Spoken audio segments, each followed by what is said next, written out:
the ISIS, which mysteriously sprouts whenever the US wants to carry out a destabilization operation. Of course, ISIS would emerge as ISIS is currently in Mali and 100 kilometers from the Algerian border. And of course, it's very well known, and it's parenthetical, but it's very well known, for example, in Turkey, in the Kurdish movement that the US and Saudi Arabia were fully funding, and the Turkish state were fully funding and offering logistics to ISIS. Talk in English or your Twitter account, which is followed by people in England, you say the Arabs have to unite. Like, bro, what are you talking about, and who are you talking to? Shouldn't like shouldn't the British people unite in PAL action, which is like, God bless them, like the most important direct action group in the West in recent memory, right?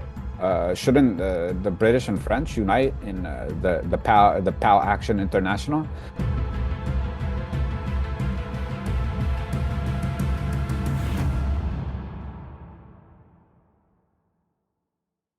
We are here with Max Isle. Max, would you just introduce yourself a little bit to the viewers, just the main points you think that you'd want them to know as we get started? Sure. I'm a research fellow at the University of Tunis Merian Center for Advanced Studies in the Maghreb, and I also have an affiliate position with the University of Ghent. I'm an editor at Agrarian South, Middle East Critique, and Labor and Society, and have written for all of those journals as well. And my work is at the convergence of political economy, political ecology, and intellectual history. And I've done a lot of work on dependency theory, the history of dependency theory, the role of peasants in national development, national liberation in Tunisia, post-colonial planning. And what people know me for is the work I've done, perhaps the least formal academic publishing on, which is a book I wrote called A People's Green New Deal. Definitely want to ask you about that later, but Kareem, you want to get started with your first question? Sure. Max, I've seen you in quite some interviews, and I've also read some of your papers, but that was a while back, so I don't know a lot about that anymore. I just remember it being good. I also remember your interviews being excellent. You don't hide your opinion, which I think is a very great feature. And then I see you talk a lot about imperialism, what's happening in West Asia or Middle East, as some people still would say. And on our channel, we try to make often an academic understanding of imperialism and inequality and geopolitics accessible to a more general, non-academic audience, and academic audience, of course. So my question is a very broad one to start off. In your evaluation as a scholar who focuses, amongst other things, also on imperialism, how would you describe to people what is imperialism and how would you relate it to the ongoing genocide that we see right now in Palestine? Imperialism is a process through which the world, the core feature, the core kind of generally invariant feature of imperialism is the political, social, economic, holistic process through which we have a world divided into what Lenin called dominating and dominated countries, and which more refined measures have spoken of as the uneven accumulation of both development and surplus value. That is the value produced by labor. So imperialism is simultaneously a stage of capitalism marked by polarized accumulation, that is inequality between countries on a massive scale, and also refers to the processes which ensure that polarized accumulation continues. right? So to start with, as it the because imperialism is connected to capitalism, and capitalism rests on continued accumulation. I mean that is in its very nature is that it is a cycle through which capital becomes capital prime. That is, it's an ever increasing accumulation of surplus value. It has therefore um, expansionary tendencies, which means it has to find ways to increase the overall process through which it accumulates surplus value, right? Now, of course, the Arab Iranian region um, is historically over the last 100 years or so, essentially articulated with the overall system of accumulation on a world scale through oil, which is very well known and also continues to be a source of massive value accumulation, most of which does not stay in the region itself and is also a central conduit for the valuation of stock markets, the securing of the dollar as the reserve currency, and so forth. Other articulations, which are a bit less mentioned, are, of course, the arms industry, which is also a central pillar of U.S. accumulation, and also, of course, the central pillar of Israeli accumulation, which is, of course, quite interlinked with U.S. accumulation. The arms industry is not only producing a very refined form of surplus value because the extreme high intensity of centralization within the arms industry, but also has overall systemic effects on the political engineering of accumulation. That is, the political processes, the changes in how people conceive of politics, the types of states that exist that are necessary for accumulation. You cannot have accumulation without having a stable framework for accumulation. And a stable framework for accumulation is not a stable framework for human beings to have decent lives. These are actually two different things entirely. And in fact, in the Arab Iranian region, they run at countercurrents to one another. So a stable system for worldwide accumulation, and particularly the accumulation that is attendant to the arms industry and overall protecting the oil pools, for example, and also the industrial and service and financial industries within the U.S. satraps that are interlinked with the oil pools in Saudi Arabia and Qatar, and also the military installations that are based in those countries. Attendant to that is actually destroying alternatives, right? This is um, uh, first destroying alternatives and also destroying the possibility of alternatives. Because if you can destroy alternatives successfully, which the US has not fully done, you also should think, okay, what are the conditions under which alternatives can exist? The condition under which alternatives can emerge or can exist are sovereign states. That is, you need a sovereign state in order to have a radical movement take power within that sovereign state.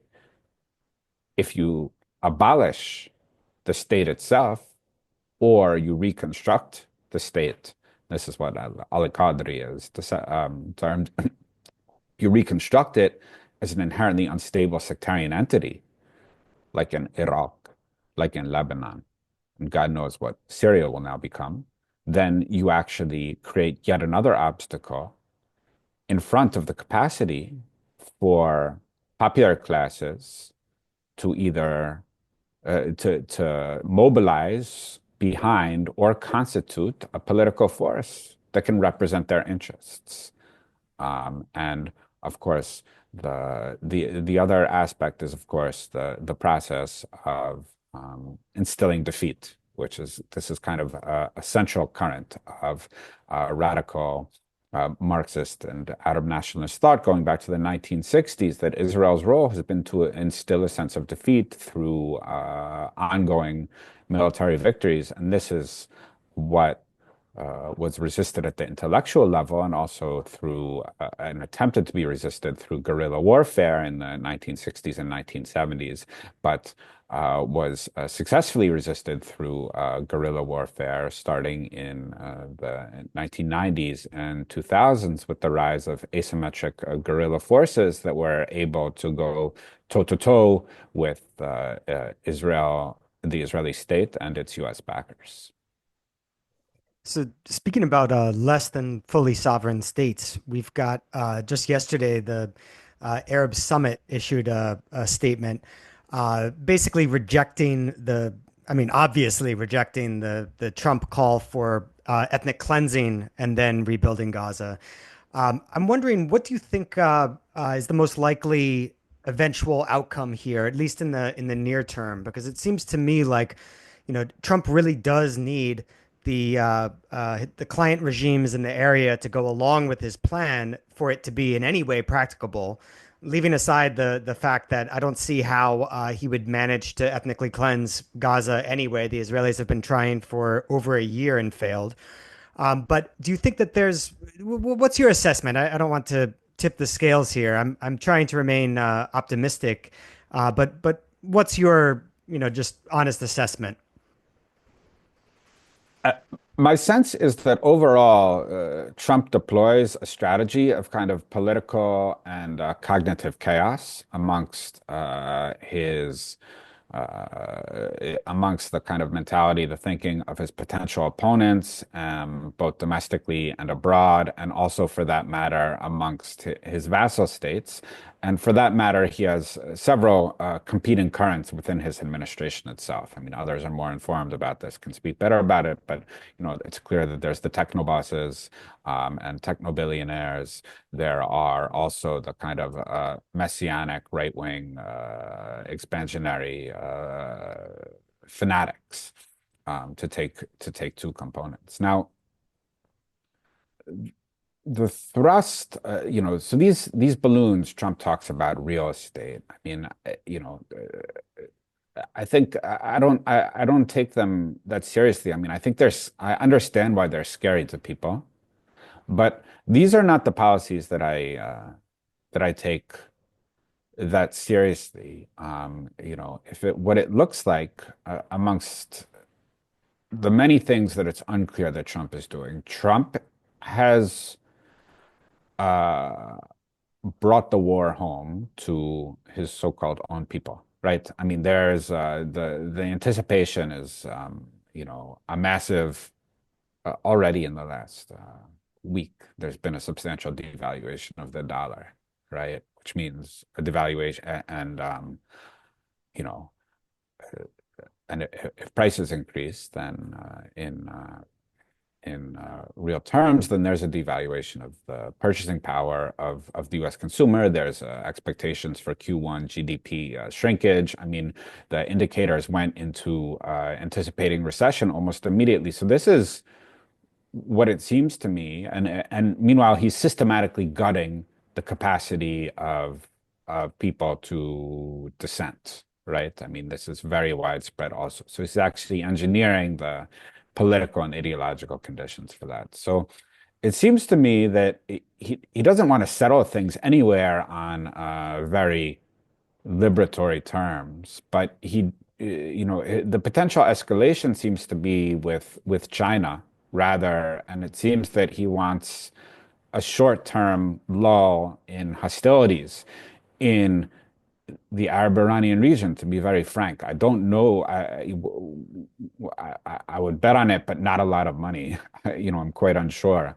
But this looks like what things are moving towards.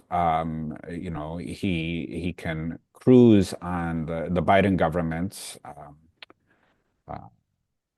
successful bid to collapse the Syrian state. Israel can rest easy with its buffer zones, with the disorganization and accelerated financial strangulation around Hezbollah. Yemen is a complete wild card. from the perspective of U.S. power.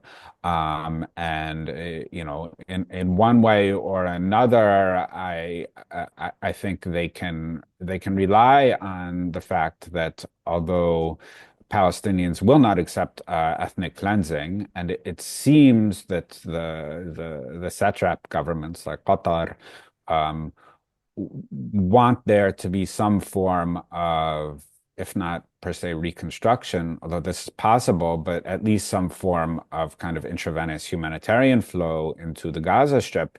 It seems that I think they're likely to bank on the fact that the population in Gaza is exhausted. And although I don't think Hamas is deterred, I do think that the popular credo Hamas relies upon is quite exhausted, and um, that some form of um, a retrenchment is could be a shared interest of various parties in Gaza, and this is what I see as likely while they kind of pursue kind of non-kinetic forms of strangulation in Lebanon, and then move to maybe to an escalation with, or at least an encirclement of China. Um, which we have to remember that the amount of arms that Trump poured into East Asia during his first term in office was, I think, 80 or $90 billion, right? I mean, you can actually look at arms transfers, and you guys would know very well. It's right there. They're quite enormous. So I think that it seems to me that that's the strategy, but like it's quite unclear, frankly. Yeah, fair Right. enough. I tend to Yeah. agree for what it's worth, but especially with that last part. Yeah, yeah, yeah. Yeah, and I liked what you said just now when you said that everywhere there is an alternative developing, capitalism and imperialism try to stop it. And it reminds me of what one of our guests said, um, the journalist Matt Kennard, and he said that he said the goal of imperialism is also not only just protecting capitalism, of course, but also smashing hope, and anywhere where it starts, smashing hope. So the whole world has, you could say, it has to live in terrible conditions for the United States, and especially the ruling classes to have their great and good life. And it makes sense. I mean, for the most of people around the world, it's just a hellhole what they're living in. And my question is a bit related to that. I've asked all our guests the same question when it comes to the Palestinian genocide, and I heard you in one of the recent interviews saying, and I like that a lot. It's simple but clear and very true in my opinion. You said that Hitlerism is just normal European colonialism, and I was like, okay. Max says it like it is. I like that. Hitlerism is just normal European colonialism. And that brings me also to my question. We have seen 16 months of total support of the Europeans, besides the North Americans, of course, but the Europeans for genocide. Such utter support that they rather beat up their own populations, their own students, their own young people, than to do anything against Israel. My question is to you, as a scholar, as somebody who knows about imperialism, where does this crazy support come from? At the top level, um, you know, Europe is a vassal state, the United States, right? This is the central aspect, and is willingly, since the end of basically since the end of World War II, is a vassal of the U.S. and ends up falling behind U.S. policies, basically the trade-off that it effectively foregoes sovereignty, while at the same time, it previously is allowed some kind of measure of domestic social development, and offloads traditionally many of the costs of the political and military regulation of imperialism onto the US. And so that's sort of the quid pro quo. You know, but that's kind of so that's the systemic level. At the ideological level, the Europeans have always supported imperialism and colonialism. There's very little tradition of European anti-colonialism. I mean, of course, it exists the same way it exists anywhere, but it was not a dominant aspect of the social democratic parties within the European continent. And we saw very quickly how the US was able to get Europe to fall into line behind its Russia-Ukraine policies. In fact, as I can tell, the Europeans were much more enthusiastic about the war than your average Americans, where you did find some dissent amongst both the popular and educated classes who are probably just confused about why there needed to be yet another conflict that the U.S. was going to pour money into for came from various sources. I mean, so the Europeans are the Europeans are easy to pull into line behind this in my experience. I mean, you know, the the Europeans still think of Africa as a colony. You know, the Europeans could still come to Tunis just from France with an ID card as opposed to a passport until recently. Um, the majority of the French researchers in Tunis and Algeria think of it as kind of a colonial ethnographical expedition, and you see it in their entitlement and possessiveness.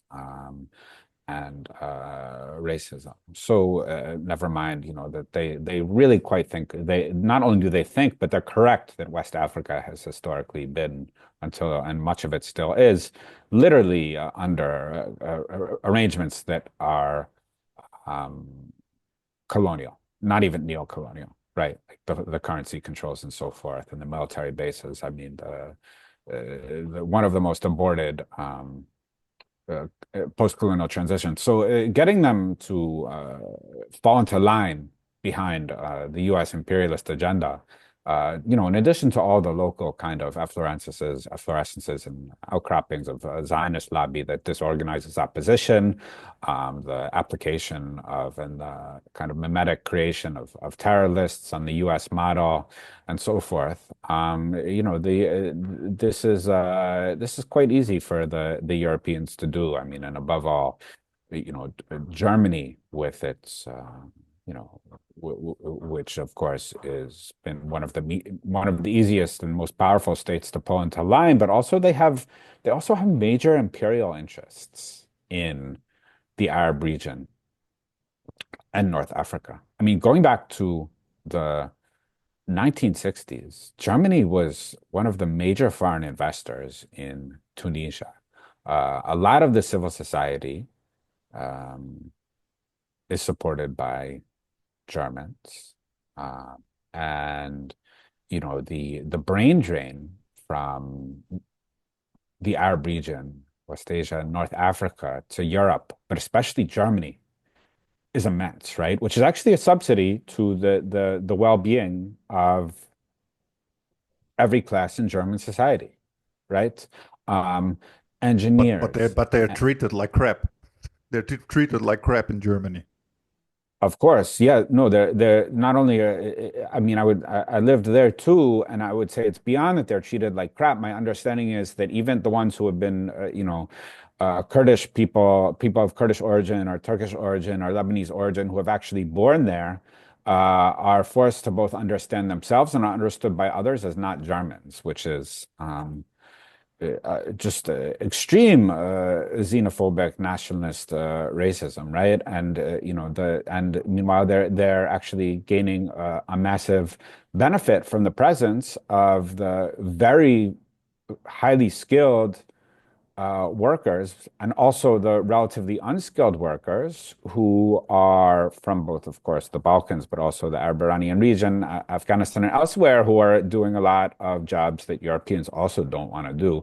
So, the scale of this is something that's massive. And actually, there isn't, to my knowledge, a lot of it's dealt with merely generally in quantitative terms, in terms of, or it used to be at least, in terms of the brain drain. I mean, you find a lot of Arab literature on it in the 1970s and the 1980s, when the Arab research emphasis was much more on this. But it's kind of the kind of analytical alchemy that would actually put like a value component on that so that we could understand it as part of the value drain inherent in imperialism. I haven't really seen it, but especially for the contemporary period, but it's very well known. The scale of it is just immense. I mean, the social formations here are completely dislocated. The salaries are completely depressed. Salaries for highly skilled people generally don't match what's needed for just a decent life. And so they are basically brought up here, raised here, and then contribute to the basically social welfare of people in Europe. And I think it's kind of, I don't want to say that in this sense, Europe is quite in a sense, of course, it's a labor aristocracy in the classic sense, but it's also like a consumptive aristocracy, like in the sense that they're consuming the labor of others. And one way or another, this makes it easier for them to accept what goes on here.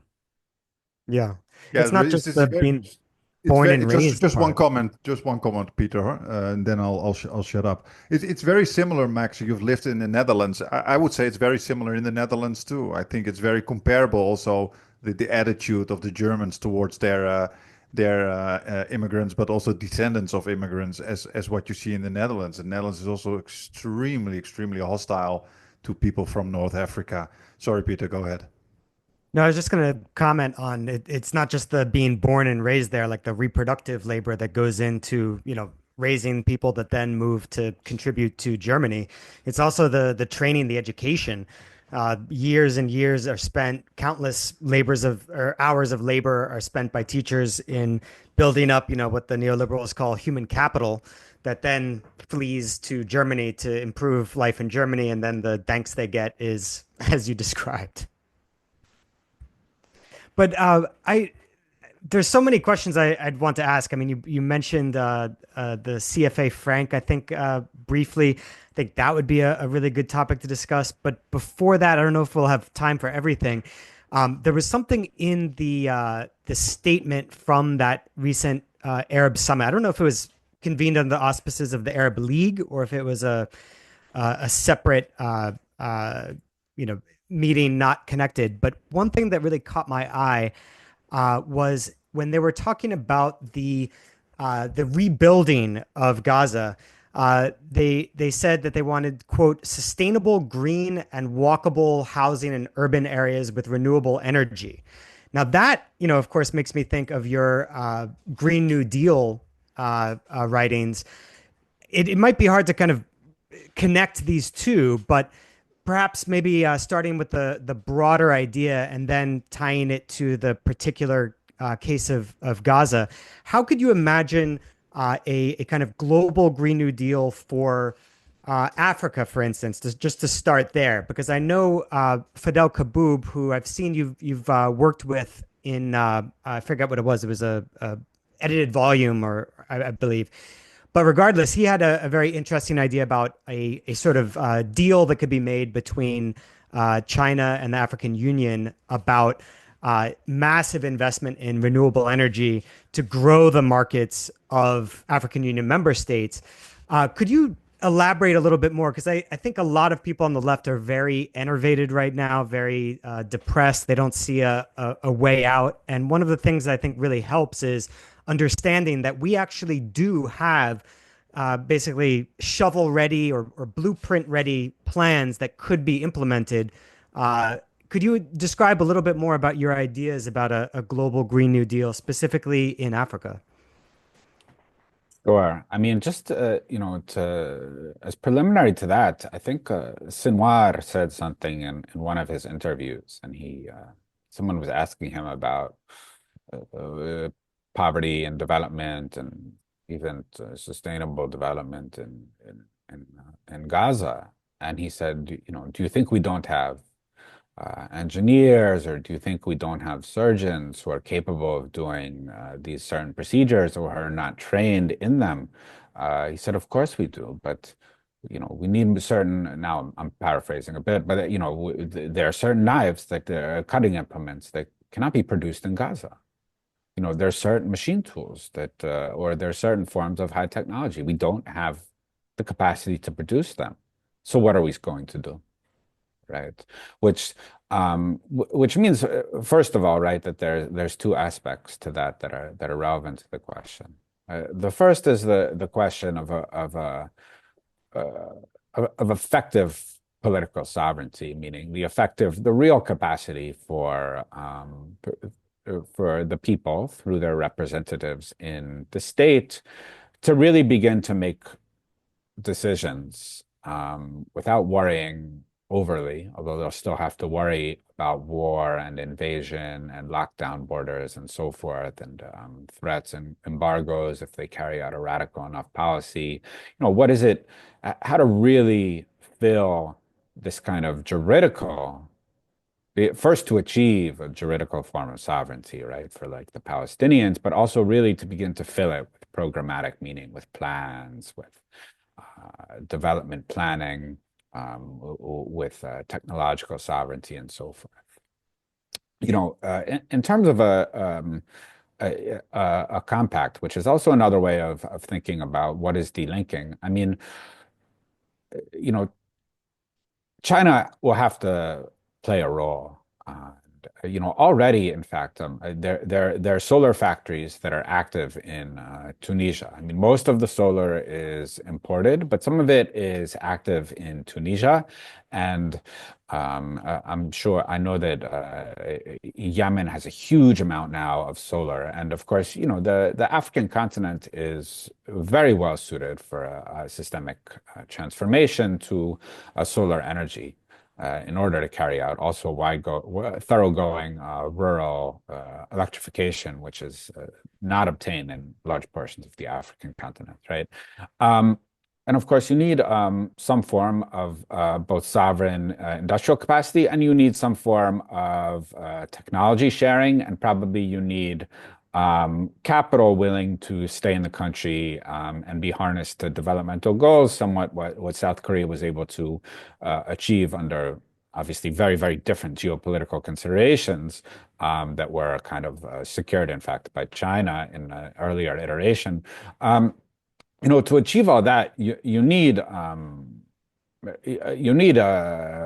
populations that are mobilized to push the African states away from their current paths. And of course, there are also the questions of the ongoing military chaos, including, the ISIS, which mysteriously sprouts whenever the US wants to carry out a destabilization operation. Of course, ISIS would emerge, as ISIS is currently in Mali and 100 kilometers from the Algerian border. And of course, it's very well known, and it's parenthetical, but it's very well known, for example, in Turkey, in the Kurdish movement, that the US and Saudi Arabia were fully funding, and the Turkish state were fully funding and offering logistics to ISIS. So it wasn't this kind of like endogenous Arab pathology, or it's a endogenous pathology of like Islamism and so forth. It's not being too frequently represented anyway. So people need to be able to have that stability, and also people need, there's a lot of potential for self-sufficiency. I mean, what we've seen in Zimbabwe, which is kind of forgotten in the developmental discourse. I mean, Zimbabwe is having a drought this year, but in the two previous years, after the agrarian reform, it was able to achieve record cereal bumper crops. It's also working with China to build a bigger steel plant, which is actually in Southern Africa, which is or I think the whole continent, which is actually a sine qua non for sovereign industrialization. You need actually your basic industries that are capable of supplying the inputs. Lithium is happening in a more fragmentary manner. And all of this, of course, is in the face of sanctions, which have been ongoing for, uh, you know, 20 years, and which in fact are not only are not only underplayed, but they're basically denied by, Patrick Bondwell actually, is a comedian in the South African liberal left, denied that sanctions were actually having an effect on Zimbabwe, for example. Whereas, if you look at sanctions and you look at the very strong empirical research that's come out about sanctions, it's very clear that they're demolishing and severely harming developmental trajectories um, all over the place. And so, but I think there's potential. There's agricultural potential. The African richness in minerals is extremely wide. You also have a huge amount of um, trained Africans in various fields. I mean, the university systems are alive and well, even in their various ways, especially in the more technical fields. Although you've had very substantial brain drain, so there need to be inducements so that people would come back, and there's work plotting out how that could work in various levels. And so all of that is it's possible. I think you need live political struggles as you have in Zimbabwe and as you have in West Africa, for example.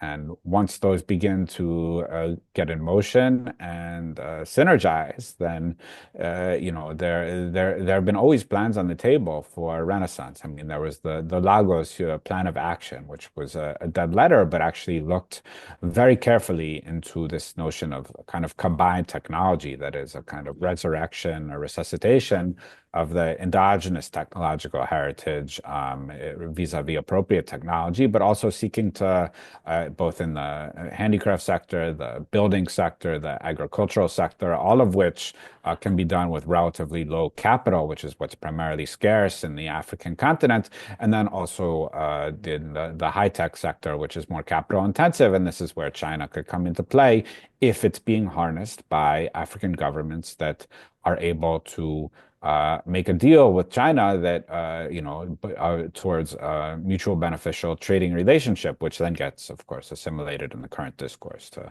Chinese imperialism or capitalism, which is also a very unhelpful discourse for actually understanding the developmental options that are on the table for states in the current world system. Yeah, that brings us a bit to that structural issue that I have been thinking about. Like you say, you have to have governments that are open to doing those dealings with China. But the problem is, of course, is that that big America is in the background trying to avoid that from happening. And one example is, of course, what you just said, the spread of ISIS, for example, in Africa. And that brings me to that structural question, and then we're almost at the hour. I hope I can ask you one more question, by the way, Max, if that's okay. Yeah. Of course, yeah. So, okay, great. So that brings me to that kind of an issue of structural. How can you say that? The structural barriers that you see to counteract imperialism. For example, ISIS, you just said that somehow always pops up where the United States needs it, and that is really that really touches on a discussion that you see right now often online by certain mostly Western anti-imperialists who blame Arabs themselves for the situation that they are in. It's a very frustrating thing, especially coming from people who come from countries whose governments sent the bombs over there. So I think we have a much bigger responsibility than any Arab around the world. So my issue is here. I always say So to give you an example, some of those usual suspects in the anti-imperialist sphere say those Arabs have no unity. Those Arabs need to learn how to deal with anti-imperialism, how to deal against imperialism instead of supporting all that extremism and this and that. And I always say that is very easy to say when you are not yourself, first of all, a victim of a genocide or severe imperial oppression, but also the fact that you just don't realize that you're up against such a behemoth. United States, with the dollar as the reserve currency, can literally pay everything from color revolutions, groups like ISIS, vassal states, corrupt governments, weapons, military bases, you name it.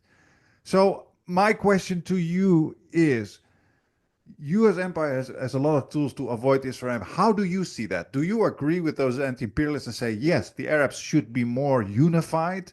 Or do you also think, such as me, that even though I also hope that they are more unified, there's such a powerful structure that avoids unification, that just keeps the divisions alive, that in my opinion, as long as the dollar is the reserve currency, it's almost, you can almost do nothing about it. How do you see that?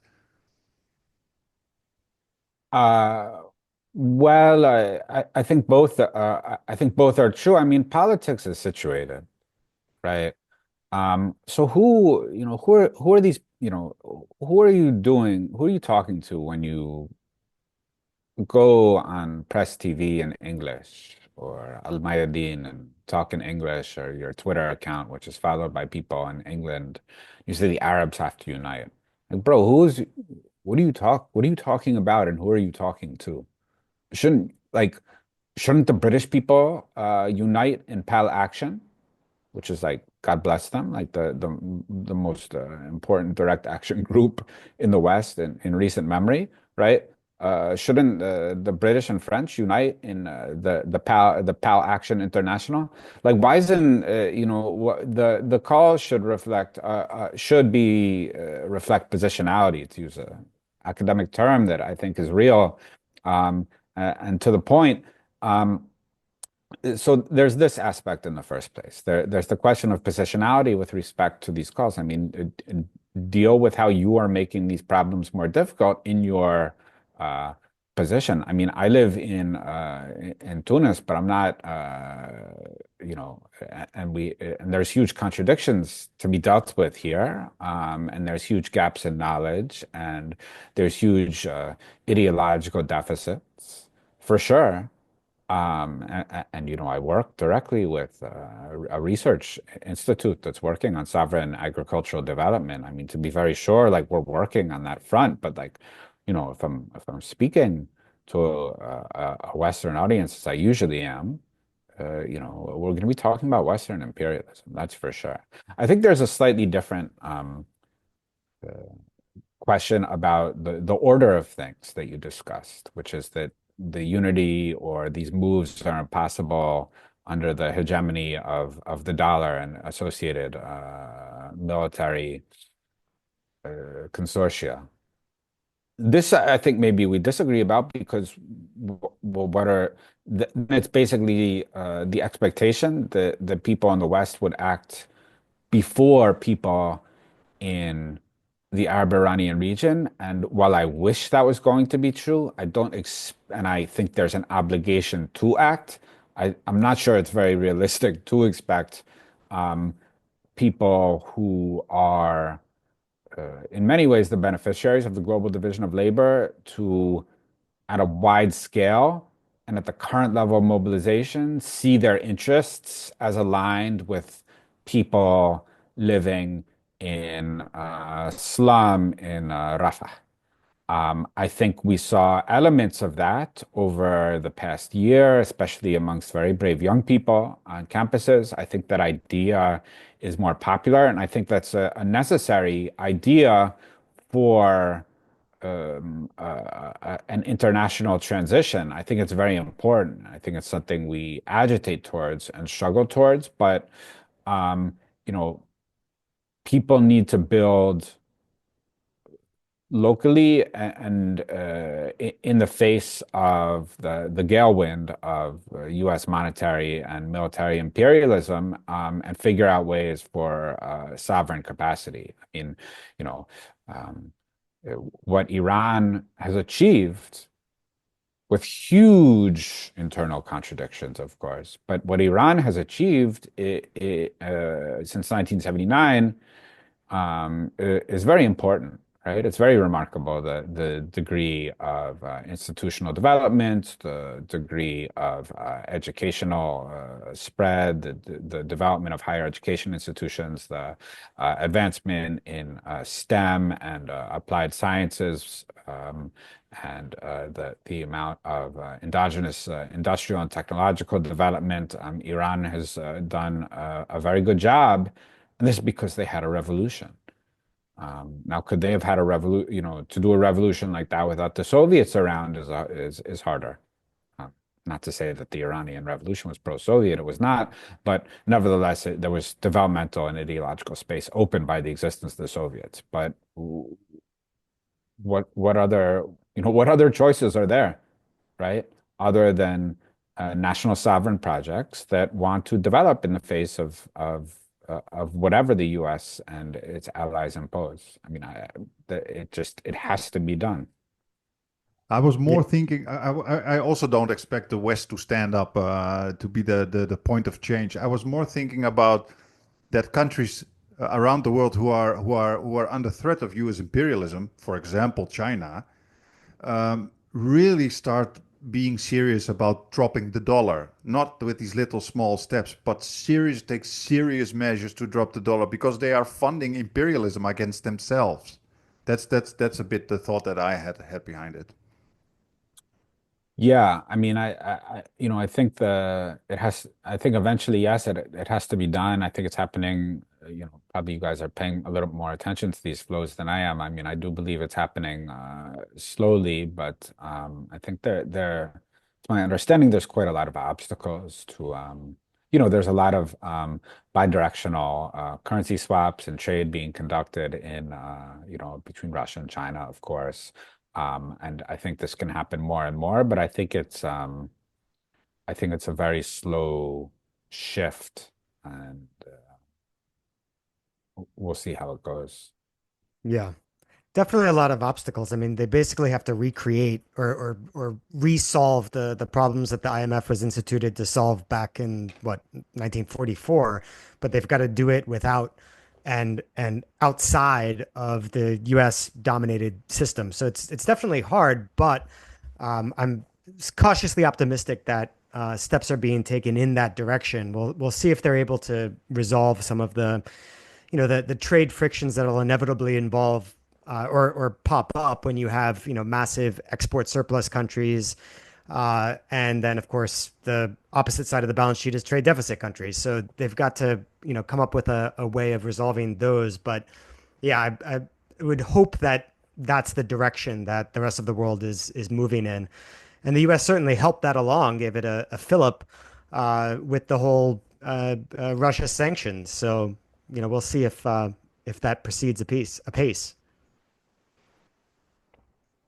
Yeah, Well, I really hope we can get you back on to talk in greater depth about the Green New Deal, especially. Um, but do you have any Yeah, last? Yeah, sorry, go ahead.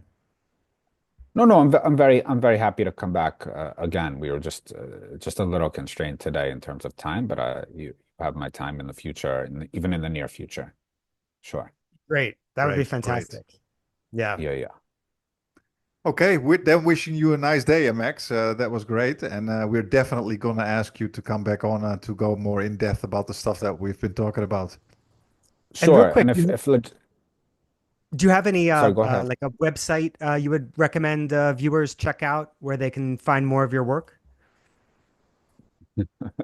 My website doesn't work. My research gate is like the only thing I have. But yeah, if you guys want to try and schedule it next week so you can fuse the two things together, like I'm happy to do that. It's just that I had an appointment today, so I can't go longer. I'm sorry for that. No worries. No No worries. worries. We will try and squeeze you in big next week. That would be great. Yeah. Yeah. I'm quite free. I mean, during Ramadan is nothing happens here, so my schedule is pretty open when I'm not doing my Fusha classics. Okay, Excellent. great. Okay. On my end, the screen of Max is frozen. Oh, there he is again. Okay, good. All right, Max. I wish you a good day, and we talk to each other soon. Okay. Bye, Yes. guys. Thank you. All right. Bye. Thank you. Bye, Max. Okay. Bye.